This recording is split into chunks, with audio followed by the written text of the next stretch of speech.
시청자 여러분 안녕하십니까. 지금부터 전욱현의 안보정론을 시작하겠습니다. 시청자 여러분들께요, 첫 번째 오늘 뉴스로 전해드리고 싶은 얘기는 바로 공수처 김진욱과 관련된 뉴스입니다. 여러분들 잘 아시다시피 김진욱이는 이 공수처 수사 1호로 조의원 교육감의 이 전교조 해직교사 하고 그 다음에 자기하고 같이 선거 때 싸웠던 사람을 갖다가 특별 채용해서 이 감사원의 지적을 받았어요. 그래서 이 감사원의 지적에 따라서 결국은 이 교육감 관련 사항은 공수처 소관이거든요. 그래서 공수처로 넘겼는데, 공수처에 지금 접수된 건이 수천 건이 된다는 거 아니에요? 그 중에 수사 1호로 딱 잡은 게 조의원 교육감 사건입니다. 이러다 보니까요, 교육계에서 지금 난리가 났고요, 여야 모두가 지금 난리가 났습니다. 자, 공수처 이러라고 만들었냐 이거죠. 그래서 여는 여대로, 야는 야대로, 교육계는 교육계대로 지금 완전히 난리가 났어요. 그래서 지금 그 취지는 제가 여러분께 말씀을 드린 대로, 왜 조의원 하필이면 이 조의원 사건이 뭡니까?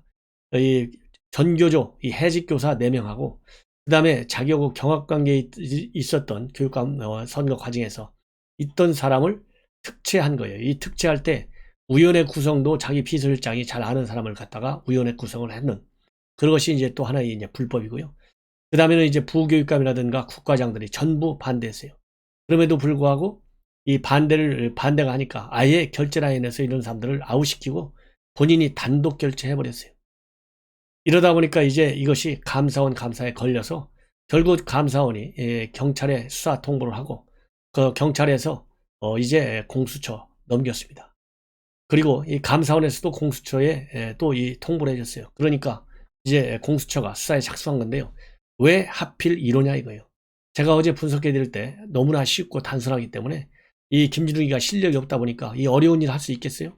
어렵다고 하는 것은 우선 이 사건 자체가 굉장히 법리적으로 또 이 수사학적으로 너무나 어렵기 때문에 힘들다는 것이고, 그만큼 지금 현재 공수처가 25명의 검사로 구성되어야 하는데 공수처장과 차장을 포함해서요.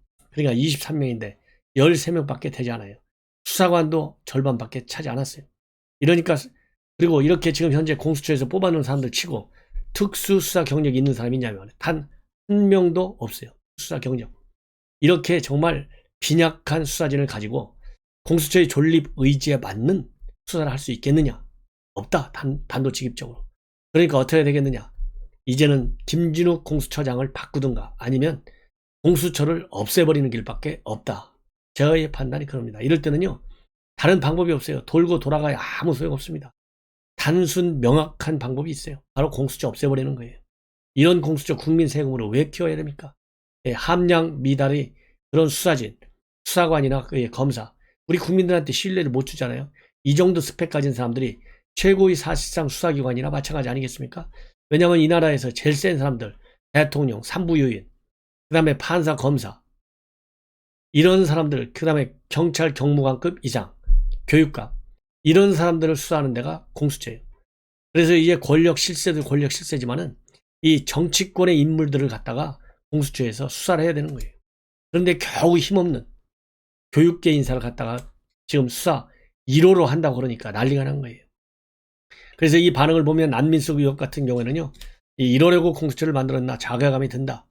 그리고 강민정 민주당 원내대표의 경우에는 우리가 어떻게 만든 공수처인데 도대체 뭘 하려고 만들었는지 생각이 든다. 당연히 공수처 1호는 검찰 관련 비리 수사여야 상식적이고 합리적인데 그렇게 되지 않은 게 너무나 안타깝다.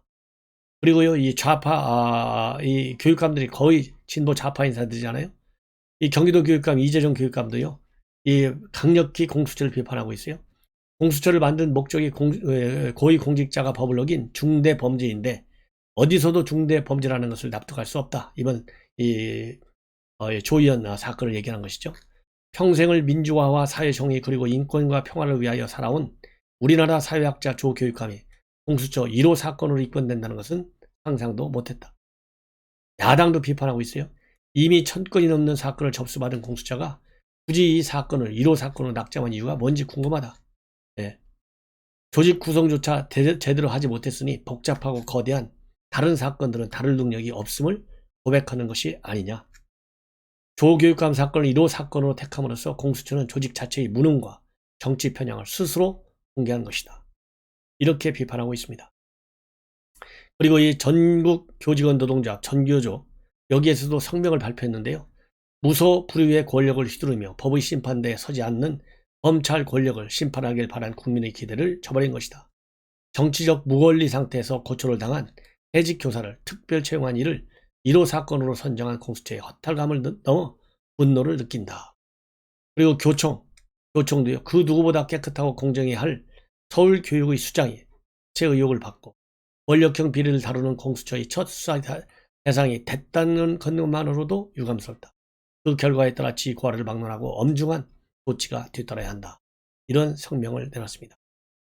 자, 이제 뭐 공수처 여러분들 저하고 생각이 비슷할 겁니다.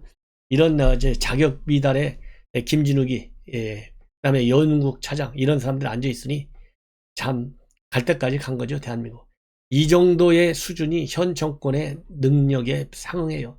제가 이 정권 능력 없다 하는데 바로 이런 데서 나타나는 거예요. 무리하게 공수처법 만들 때 어떻게 했습니까? 윤석열 잡으려고 공수처 만든 거 아니겠어요?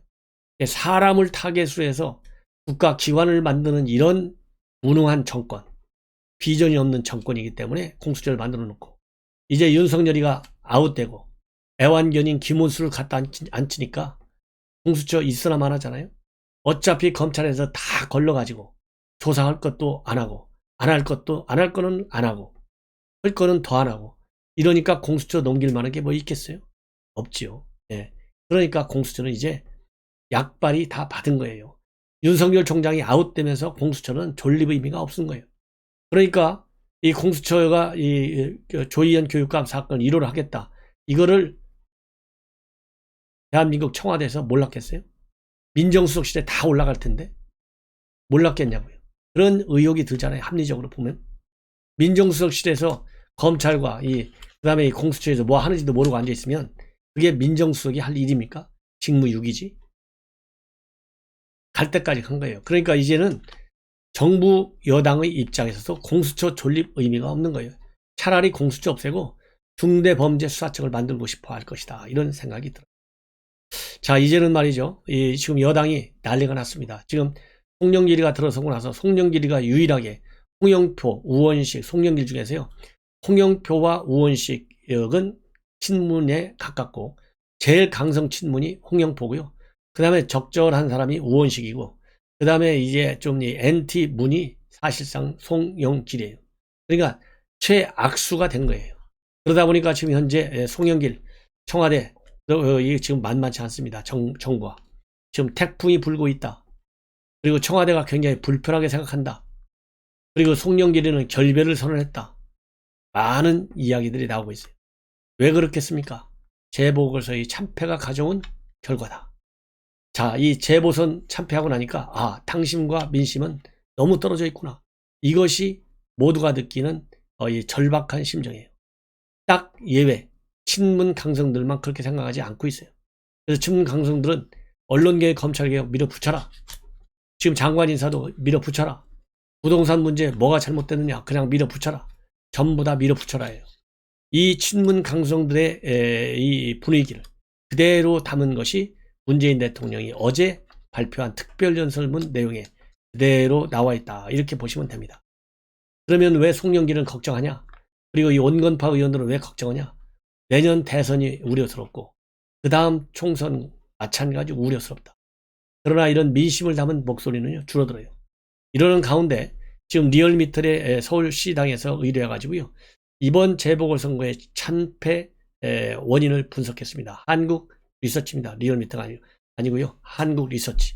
그래서 한국 리서치가 그 원인 분석을 해봤더니요. 제일 큰 게 조국 사태, 그 다음에 부동산 문제, 그 다음에 LH 사태라고 합니다. 이것 때문에 지지층이 이탈했어요.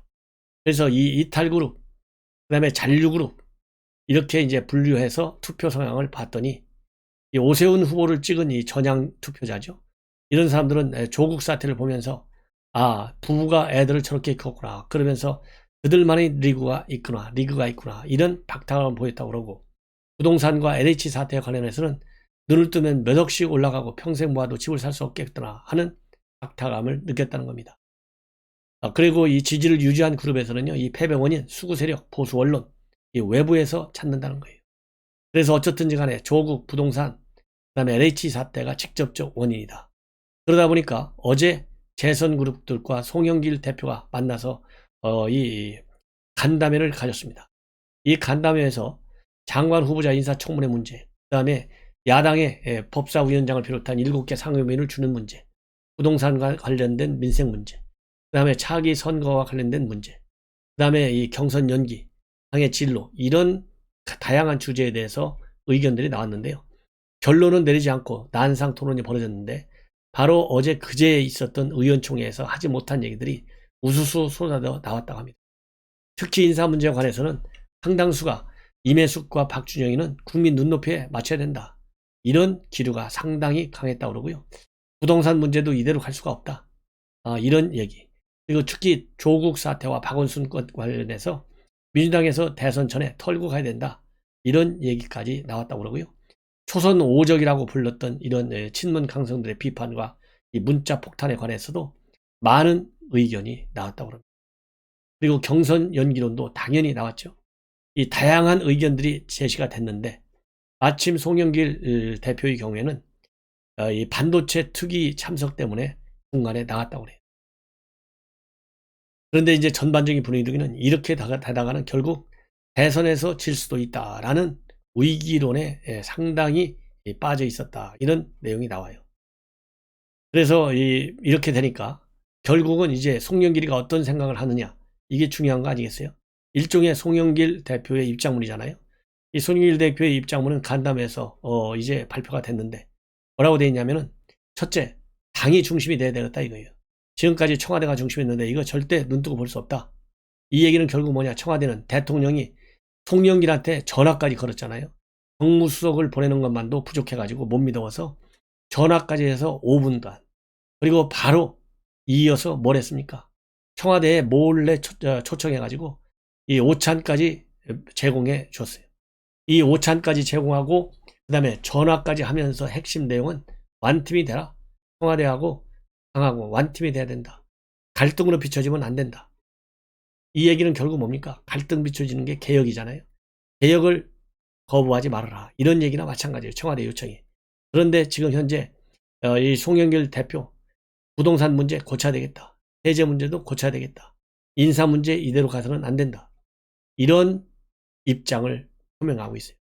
그러다 보니까 이제 원팀이 깨지고 있고 불편한 기류가 형성되고 있고 반청와대 연대가 형성된 것이 아니냐, 이런 우려스러운 목소리들이 나온다고 합니다.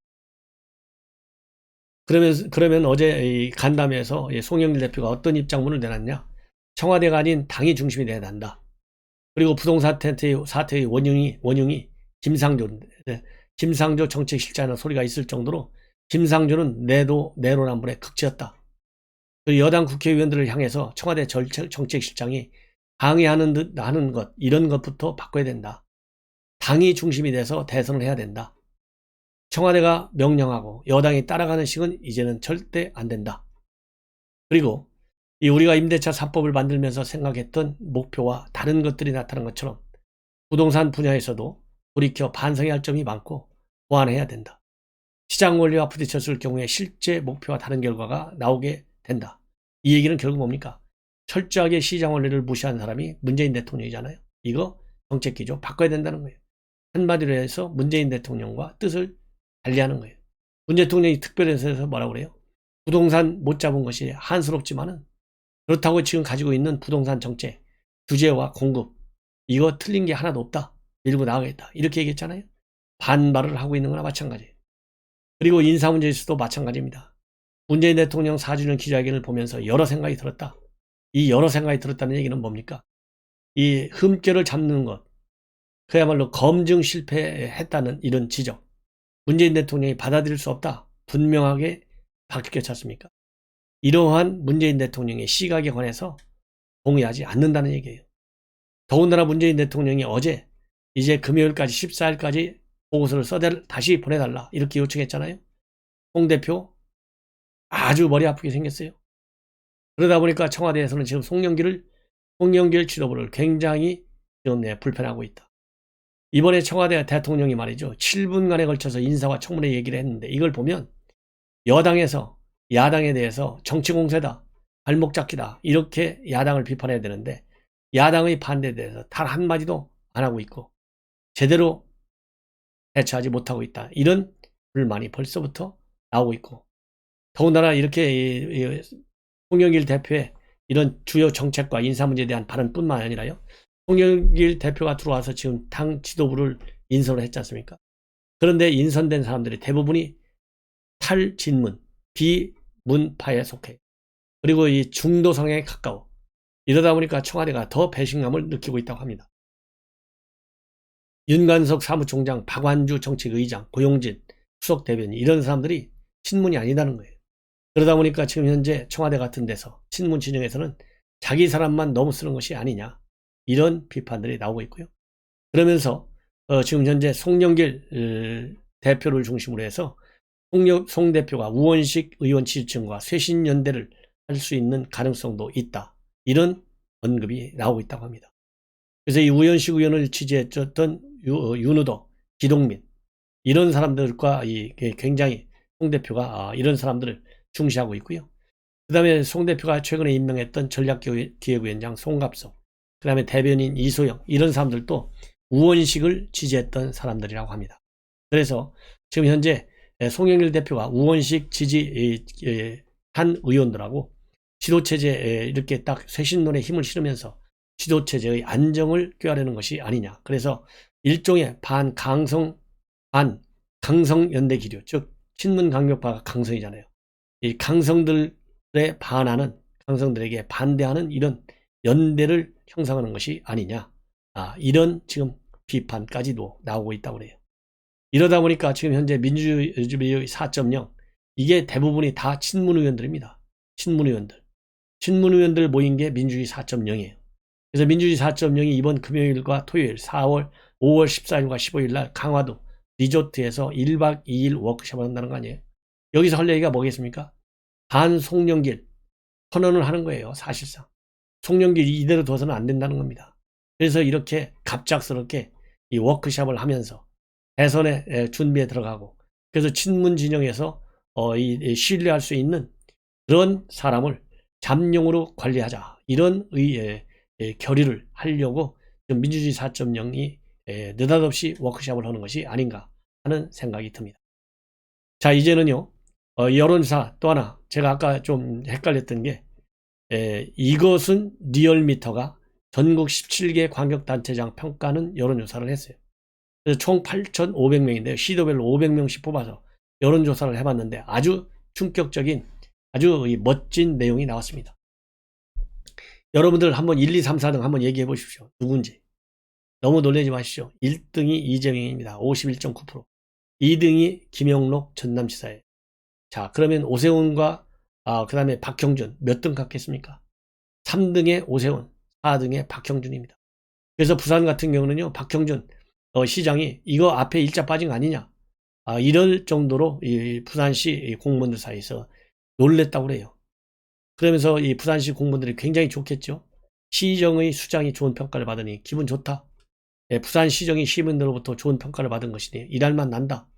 이렇게 지금 현재 분위기가 굉장히 고조되고 있는데요. 이렇게 지금 현재 오세훈과 이 박형준 3등, 4등 하게 된 이유는 현재 여러 가지 평가가 있겠지만은 지난 보선 바람에 잔존 효과다, 이렇게 평가도 나오고 있고요. 정권 심판 바람에 후광이다, 즉 이런 심판이 또 강하다. 또 그렇지만은 특히 부산시의 경우에는요, 진영을 넘어서서 부산시 민 전체를 위한 포용과 통합, 협치의 시정을 펴려고 하는 박형준 시장의 새로운 행보, 이런 것들이 제대로 평가를 받아서 이렇게 4등으로 올라선 것이 아니냐. 과거에는요, 부산시가 거의 꼴찌했다고 합니다. 꼴찌. 그러니까 놀라는 것이죠. 자, 이제 외교안보관계에 말씀을 드리겠는데요. 바로 지금 어제 특별연설에서 대북 전단 문제에 관해서 대통령이 뭐라고 했습니까? 굉장히 무서운 얘기를 했어요. 굉장히 무서운 얘기. 뭐라고 그랬습니까?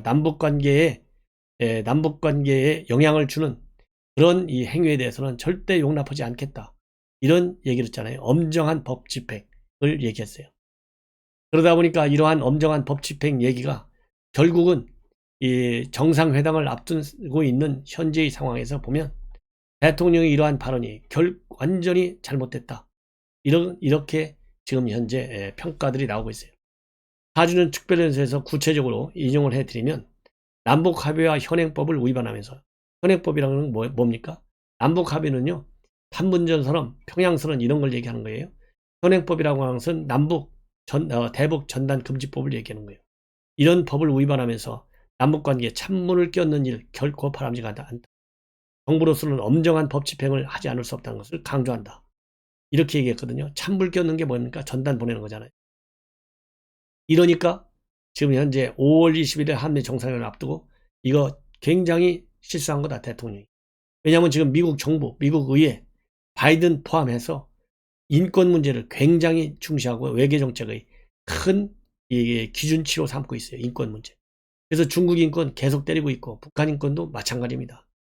그런데도 불구하고 문재인 대통령이, 그리고 이제 미국 내 조야에서 대북 인권법에 관해서 굉장한 비판이 커요. 즉, 이 표현의 자유를 막는다는 거죠. 그런데 대통령은 이렇게 말을 하고, 이렇게 발언하고 나서 한 서너 시간 후에 경찰은 바로 박상혁이 데려다가 소환 조사하고, 이게 오늘날의 대한민국이에요. 그래서 이 대한민국의 문재인 대통령은 김정은이를 얼마나 무서워하는지. 그래서 이 태영호 의원 같은 경우는요, 뭐라고 얘기하고 있느냐. 이번 이러한 문재인 대통령의 시각과 관련해서 문 대통령은 김정은 남매가 싫어하는 일을 하지 않는 것이 한반도 평화를 유지하는 길이라고 믿고 있다. 예. 그리고 남북 분단의 역사에서 이렇게 사람 하나 다치지 않은 사건을 놓고 남북의 정상급이 한 대상을 정전해서 힘을 모아 처벌하려는 일은 일찍이 없었다. 이렇게까지 지금 비판하고 있는 거예요. 자, 다음으로는요. 지금 미국 정부가 지금 지난번에 바이든 대통령이 직접 반도체 회의를 열었습니다. 그런데 이번에는요, 상무부 주관으로 20일 날 반도체 또 정상회의가 열립니다. 이 반도체 관련 회의, 그러니까 지난번하고 비슷한 그런 기업 대표들이 초대를 받아서 참석을 해요. 그러다 보니까 지금 우리 한국만 이재용 부회장이 아직도 지금 구속되어 있지 않습니까? 그래서 참석을 못해요. 그런데다가 지금 중국과 미국은 대대적으로 투자를 합니다. 미국은 56조, 중국은 173조. 근데 한국 정부는요, 겨우 반도체 지원한다고 해놓고 2,800억을 추가 지원 해놓고 정부 자금은 결국 500억밖에 내놓지 않고 있어요. 그러니 이러한 정권 정말 얼마나 한심합니까? 한국은 그래서 말로만 반도체 총력전을 벌이고 있다. 이런 지금 비판이 나오고 있어요. 그리고 정부가 지원한다고 하는 2,800억, 500억만 정부 자금이고 나머지는 전부 민간 출자인 것으로 알려지고 있어요. 민간 출자. 큰일 났다. 미래 벽거리를 이렇게 현 문재인 정권은요, 중시하지 않아요. 얕잡아 보고 있어요. 그래서 이번 반도체 회의를 계기로 해서 이 손학규 대표가 그랬잖아요. 정상회담 때 이재용 사면복귀해서 데려가라 그랬는데 정말 큰 조치가 필요합니다. 그래서 이러한 큰 조치라고 하는 것은 단순한 실정법 위반만 가지고 따지지 말고 미래의 대한민국의 국가 경쟁력을 생각해달라. 이런 주문을 하고 싶은 거예요. 시청자 여러분, 이것으로 제 방송을 마치고요. 내일 아침에 자고 일어나서 또 좋은 뉴스 가지고 여러분께 방송해 드리도록 하겠습니다. 그러면 편안히 주무십시오. 대단히 고맙습니다.